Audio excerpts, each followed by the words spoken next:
Same thing with Jean Grey.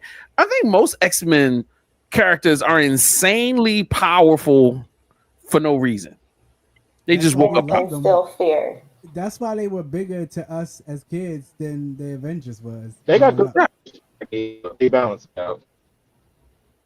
Right, like a war between the Avengers and the X-Men. There is no war. The X-Men are gonna wipe these niggas out easily. Like depending on a writer, but yeah, you're right.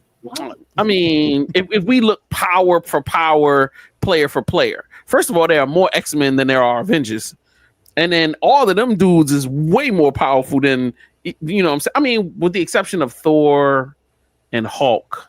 They can prepare for war against each other. She can.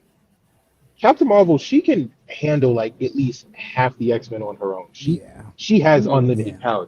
That's not like a hyperbole. She does. And that's if she's around. That's if she's in the universe. It still does stand because then Professor X is still there, you know, as the coach in the background. You're not going to do too much. Right.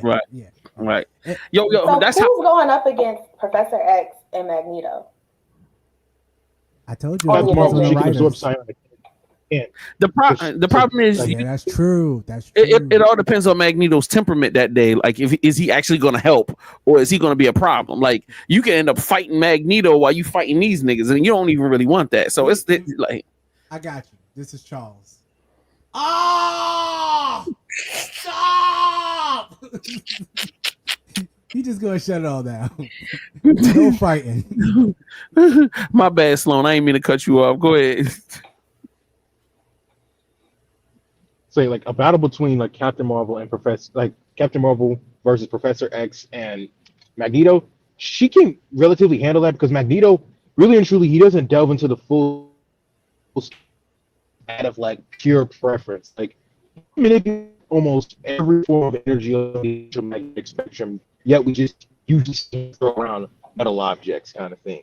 And along with that, if Professor X tries to like attack her psionically, she could just absorb the psionic energy and just redirect it on him, and he can't protect against energy attacks. At all. That's why Sloan is here. Sloan is here to break down everything and make sure that y'all know what's really good in these streets. All right. So let's move on. Let's see. What do we have left that's worth talking about? Oh, the topic of the day. Oh, snap. Let's get into this. So the handheld wars is officially on. Now, everybody knew that we've been waiting for the Switch 2 to come out. They've been teasing a new Sony joint. And that was pretty much it. And I was like, all right, cool. That's it. You know, all right, we got a couple handhelds. They're not coming out the same year. But then now, boom, Microsoft and Asus announced 2 Xbox Ally handhelds with new Xbox full screen experience. And then also, okay, first thing, same thing. So like, yo, they kind of made it seem like that they were 2 different handhelds, but it's just the same companies giving you 2 different versions of the same thing. I guess you can choose between a darker color and a lighter color, and they're probably going to have like one with a terabyte and one with a 500 gig or something like that. They haven't gotten into it.